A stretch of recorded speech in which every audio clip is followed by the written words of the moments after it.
Lankan premier লিগে দল পেলেন তাসকিন আহমেদ। একাধিকবার ফ্রাঞ্চাইজি লিগে খেলার সুযোগ পেয়েছিলেন বাংলাদেশের পেসার তাসকিন আহমেদ। তবে জাতীয় দলে ব্যস্ত সূচির কারণে বেশিরভাগ সময় হতাশ হয়েছিল বাংলাদেশের এই তারকা।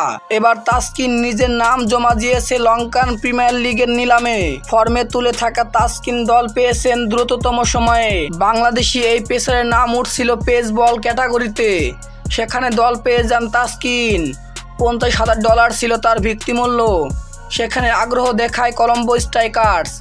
আর কোনো বিট না থাকার কারণে কলম্বো স্ট্রাইকার্সে যাচ্ছেন তাসকিন আহমেদ দল পেলেও অবিকৃত থেকে যান লিটন ও মুশফিকুর রহিম। লঙ্কান প্রিমিয়ার লিগে এবারের নিলামে প্রথম বাংলাদেশি হিসেবে নাম উঠছিল লিটন দাসের। $30,000 নাম উঠছিল লিটনের। তবে বাংলাদেশের এই উইকেট রক্ষককে নিতে আগ্রহী দেখায়নি কোনো ফ্র্যাঞ্চাইজিটি। বিরতির ঠিক আগে $50,000 নাম উঠেছিল মুশফিকুর রহিমের। তবে অভিজ্ঞ এই ক্রিকেটারের দিকেও আগ্রহ ছিল না কোনো ফ্র্যাঞ্চাইজিটিও।